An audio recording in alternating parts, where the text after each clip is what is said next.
Are you awake? I thought I heard you get up. Yeah, I'm awake. Sorry, I just can't sleep. Are you thinking about him? Yeah, a bit. Usually get back to sleep, my love. I'm fine. No, it's okay.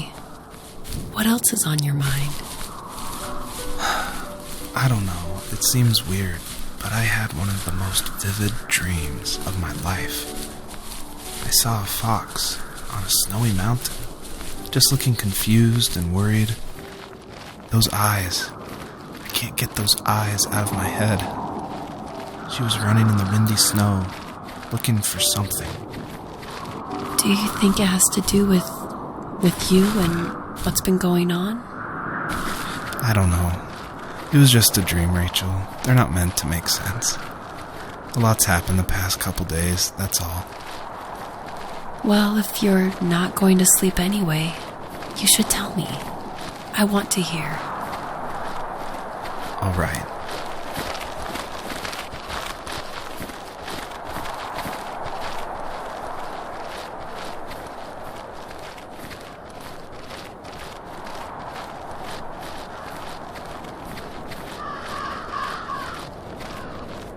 So, not far from her home, she followed that path to something unexpected.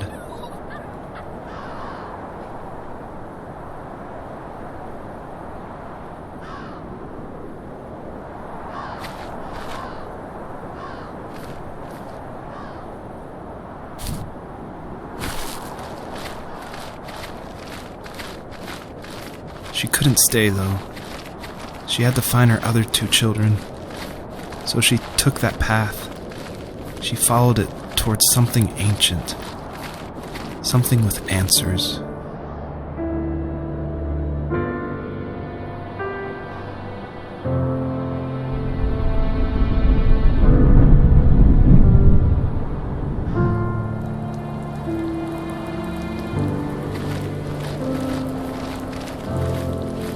The fox looked high and low, searching for any sign of her cubs. Points of light showed the way to this ancient tree. It was as if each one had a story to tell, all their own. The land was trying to tell my story, too. I felt like I was right behind her the whole time.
Did for a living? Wasn't he like a lumberjack? That's one way of putting it. If wood was a canvas, then a carving knife was his paintbrush. Even after working a 50-hour week, even after his hands were more splinters than skin, he would bring home the nicest piece of Alaskan weeping cedar and make me toys. That wooden train was the first toy I can remember, and I loved it. I just knew from a young age I was going to be a lumberjack, like my father.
Usually those kids would leave me alone, but somehow they could tell I was different.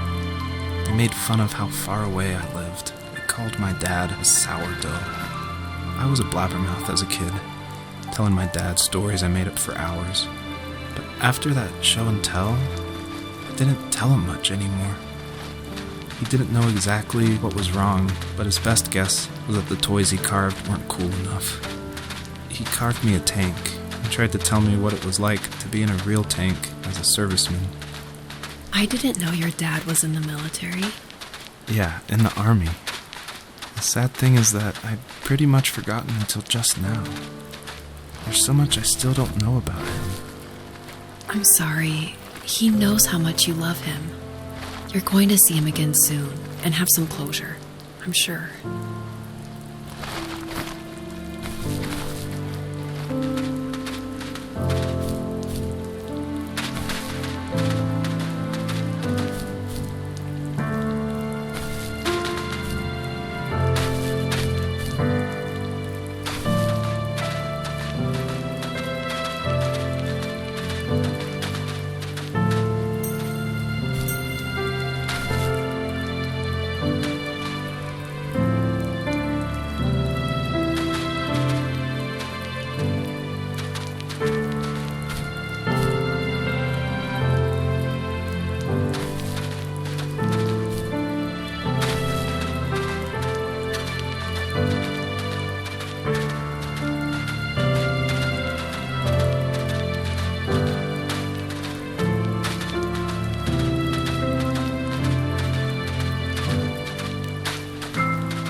The older I got, the more I withdrew.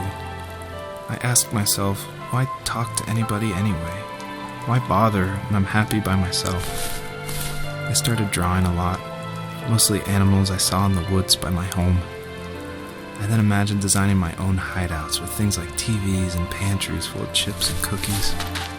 I think that idea of leaving home and drawing blueprints started my career. I found a lot of solace in that. I'm not surprised, but I did the same thing, you know? There's something special about having a place to call your own. And now look at us. Well, if you count renting in an overpriced city. It's as close as we can get for now.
My teenage years were full of sketching, angst, and trouble. I wasn't popular or unpopular. Maybe just forgettable. I guess that gave me a sense of freedom, so I hung out with crazy kids, doing crazy things, even though I mostly just watched the chaos ensue. We did it all. Put fireworks in mailboxes, hide roadkill in people's garages, break windows of the barber shop in Anchorage. My dad was furious, but he was so busy working he couldn't do much to stop me from going out. I think being an adult means there's no one to stop you making hard decisions. He had to make a living, and he couldn't be in two places at once. Yeah, I realize that now. But at the time, I was sure he was more interested in growing his business than what was going on with me.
He was working another late night, and my friends were over, saying how bored they were and how they had come all the way out to my house for nothing. One of them mentioned how that old, ugly beyond belief truck was still in the garage, and how we should take it for a spin. I was only 15, so I kind of fought it for a while. The next thing I knew, we were careening around the mountain path, rocks spitting onto the sides of the cliff, while my dad's cringeworthy bluegrass blared out the speakers. I drove while my friends were in the back of that yellow and purple truck, throwing beer bottles and trash at anything remotely interesting. Felt like I was soaring in the air with borrowed wings. But all good things have endings. A cop outside of Eagle River pulled us over after he saw us send a bottle rocket into someone's yard. What followed was a long night of talking to disappointed adults and feeling smaller than ever.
My friends would laugh about that night and talk about how crazy it was, and I laughed along, pretending it didn't bother me. But it did. I imagined my friends growing old in the bush, unable to find that thrill in those godforsaken ice fields. It's like those mountains were a literal wall, keeping me from leaving, where all I would have to look forward to are lumber yards and evening beers. I had to climb over. That was my only goal for a long time.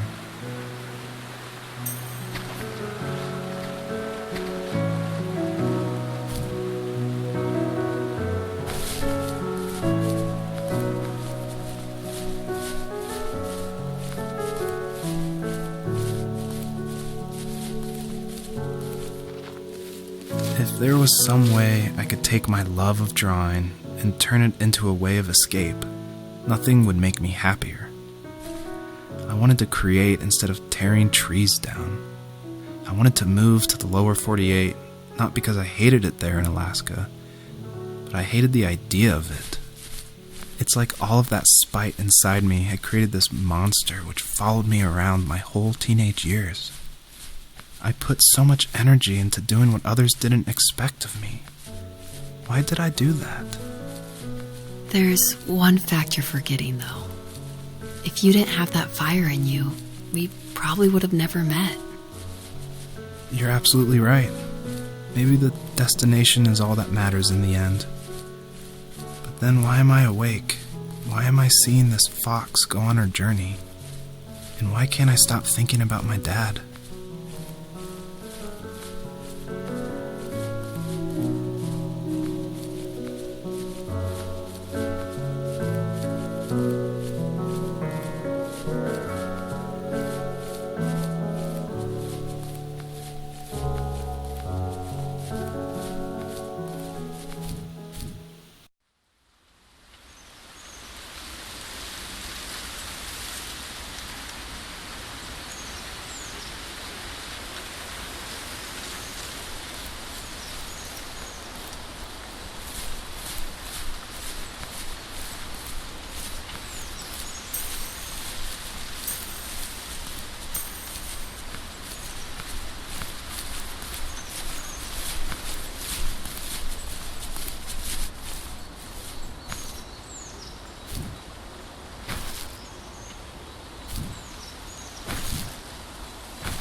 My dad built a lot of stuff in his free time.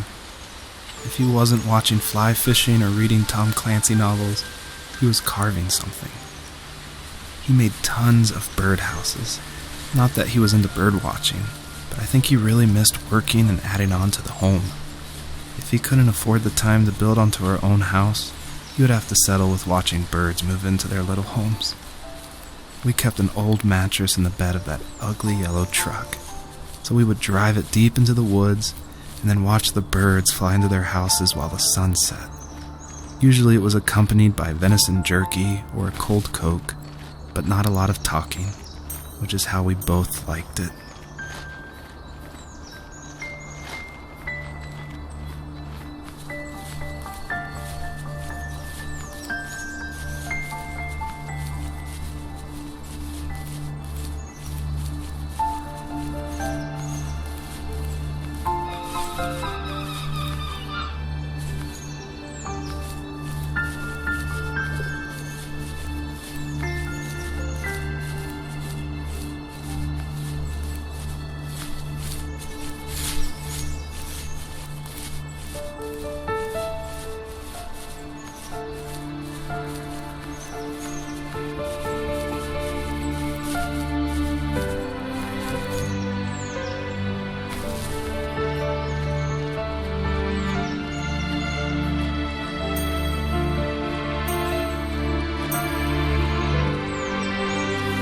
We were happiest underneath the evergreens.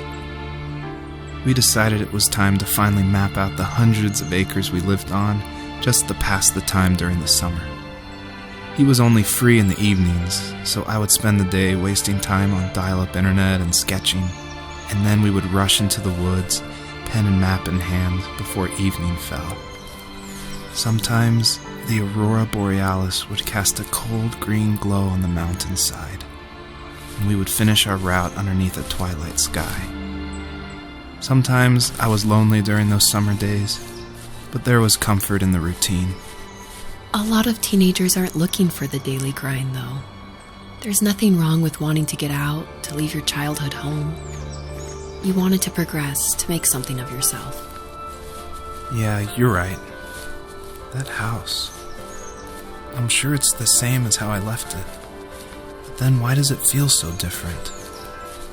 I doubt you're the only adult to have looked back and asked that question.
Even at my most distant, at the times when I detested him the most, he kept reaching out. For a year straight, he asked me every week when we were going camping. I thought he was just dense. Eventually, to shut him up, I agreed. We carried out the worn lawn chairs from the garage and set up a cinder block campfire at the site we'd always used behind the house. We walked down the mountain path, talking in the warm sunshine we only got a couple months of the year. Those 3 obsidian rocks shimmered alongside the shore, almost like sparklers pressed against a dark window. I'll never forget that wet stone on my feet, or how those massive mountains looked even bigger in the lake's reflection. I felt small, but grateful. As the sun set, my dad found something I hadn't seen for a long time. The tree where I'd made my first carving when I was 6. I hadn't even carved it. My dad had helped me, but I still called it my tree. Something about seeing my name there made me open up, and we talked about everything that night in that old camouflage tent. I told him how much I loved sketching and design, and how it would be a dream to study architecture in Seattle. I told him how I didn't get along with my friends much anymore, but that I didn't mind being alone. He told me he was there for me, and he joked that if all he had to do was write my name on a tree to finally get me to talk, he would have left me carved logs with novels on them in front of my room every morning. I don't know why it took me that long to realize it, but it was then I knew how much he had sacrificed for me. The perpetrator stood nearby, unfazed, like nothing was wrong. My dad is dead, and he's never coming back, Rachel. I can tell you these stories, but I can never reminisce with him again. He can never hold a grandchild that we'll probably never be able to have. I can never talk to him again, and I'll never be able to say I'm sorry for everything.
just can't talk about this anymore. Good night.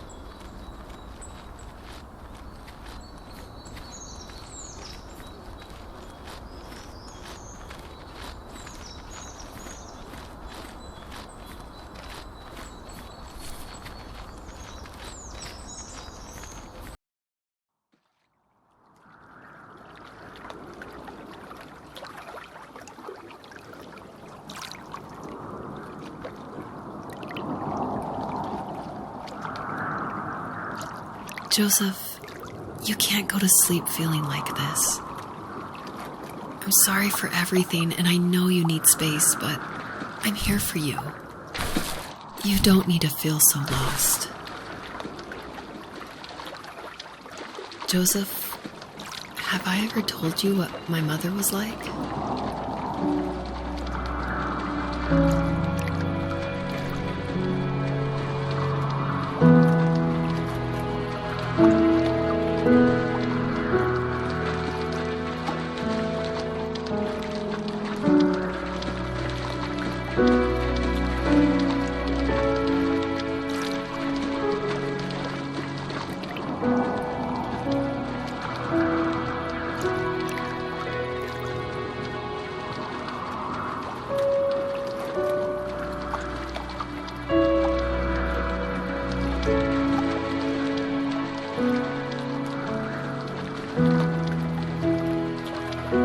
You know what it's like not to have a mom at home. And you know how hard that made my childhood. What helped me was watching the birds in the morning before the school bus came. I thought that my mother was one of those birds, and it made me want to be free like her. My mom taught me how to fold origami cranes while she was in the hospital. So I told myself I would fold one every day until I could fly myself.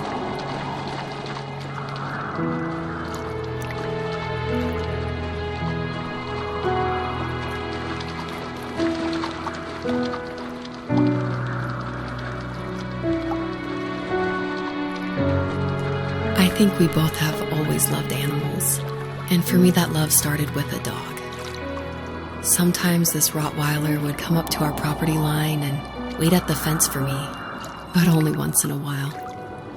I was sure to check every day immediately after school, and it usually ended in disappointment. I would even steal money from my passed-out dad just so I could buy these off-brand dog biscuits.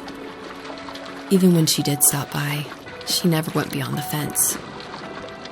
Why was she so scared?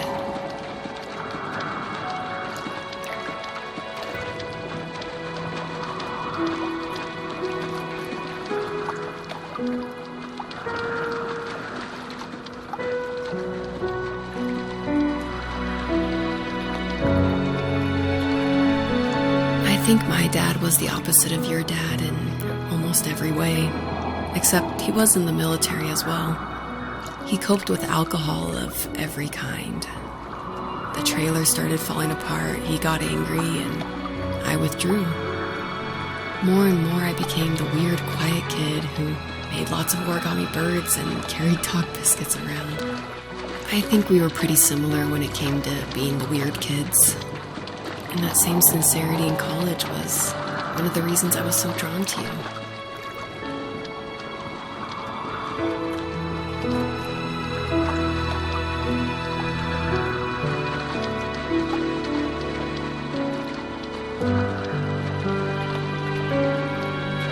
Life got worse and worse, and at one point, I really didn't think I could survive another day with my soul still intact. I had no real friends, let alone neighbors, since we lived in the middle of nowhere. I should have talked to my teacher, but I was scared what he would do if he found out. As I waited for the school bus one morning, I walked around until I found something in an abandoned shed. Something I can't put into words.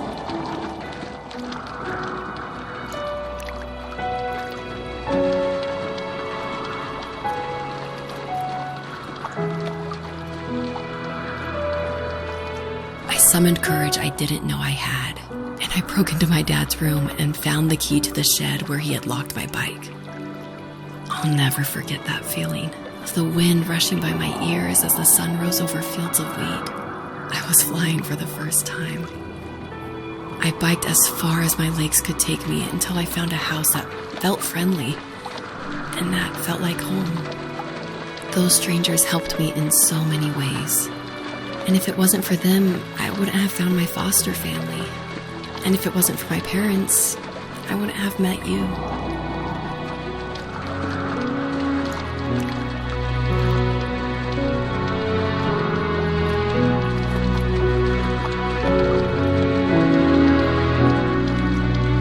You have strength, Joseph, and you're not as alone as you think. It's all just so pointless. Just waiting for life to happen. It's like having the home I always wanted is cursed out of my reach.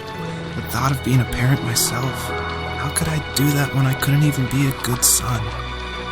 I'm sorry. I know what you're saying. I just don't know how things will work out. These quiet hours will turn into years. We'll wonder which roads passed us by. Then we'll forge a new road together. Besides, I discovered for myself that one fateful morning where any hopeful road leads to. There may be thorns and mist, but it always leads to the same thing. And what's that? Family. I'm so glad that you're part of my family, Rachel. And I'm glad you're part of mine.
Fox knew her last cub would be waiting for her at the first tree. She was almost there. The rain cascaded onto the jade valley where the entrance to the tree was. Life was protected there, because that's where life began. It was now only a mother and a daughter left. Items from my life still dotted the ground as she moved closer to her destination and destiny.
At the end of high school, I felt something I hadn't felt in a long time. Drive. I looked into the best architecture schools on the West Coast, then got a dose of reality when looking at other students' portfolios and the high cost of tuition. I still wanted to be something, to be the next Alvaro Siza, and to make those thousands of sketches worth something in my grand history. But now even an internship sounds impossible. Siza helped me understand how essential emotion is in architecture, and he also said light is the real composer of space. I like to think these glints of light, like not finding a job or even a strange dream about a fox, are something I should be thankful for, even if the illuminated space is something I'm less than comfortable with.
Was that the last time you talked to him?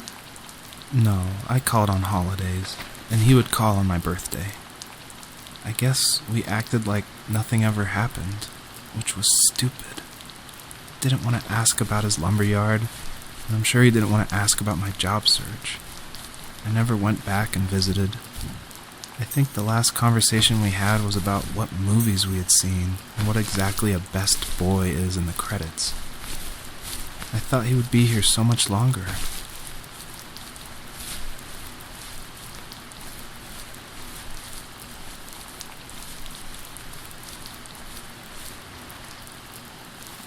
My dad was super supportive with my college plans. To a point. Things were okay until this terrible accident happened. I guess a forklift flipped over due to a bad axle, and it crushed one of the workers there. My dad didn't eat for days, even though he wasn't directly involved. It devastated him. Not only did it hurt the business, but it just freaked him out. He would talk in his sleep, muttering things about firing people and saying sorry. One fateful day he approached me, said that since my school search wasn't going well, I should finally be a man and take over the family business. He said one day he was going to die, and that all of his work, sacrifice, and even that man's life would be wasted in vain. I just lost it. Teenage me just exploded at the thought. I screwed up. I said things I shouldn't have. He was having a crisis, and I pretty much spit in his face.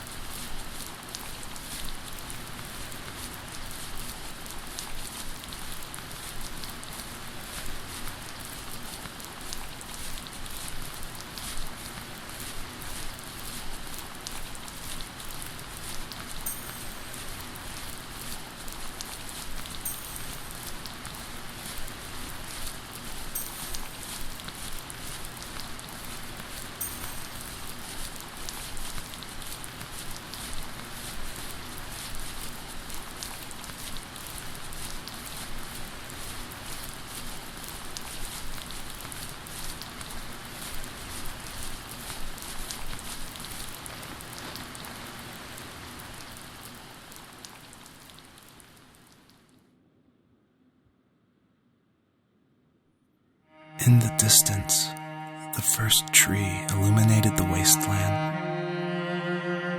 She couldn't go home anymore. She did the only thing she was capable of.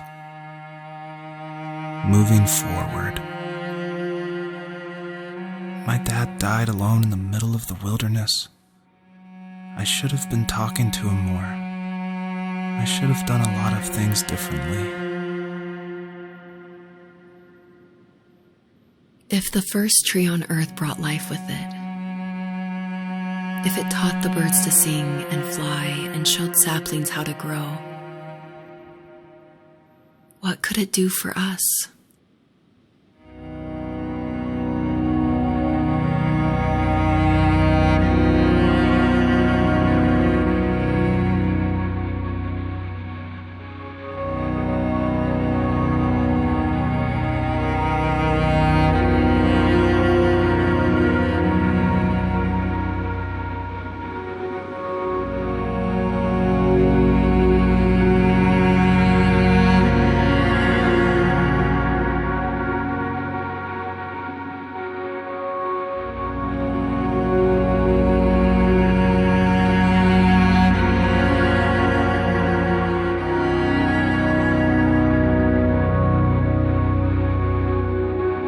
There was a letter I received yesterday from a name I didn't recognize, with a quote I can't stop thinking about. Death is not the opposite of life, but a part of it. More and more, I'm realizing one important truth. Each of us have our own journey to the first tree. But sometimes I'm not sure I'm ready to take that first step. You already have my love.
distraction from tomorrow. I don't think dreams normally bring back to memory so many important feelings. Maybe it was just a dream, but it was also a gift. Yeah, I suppose.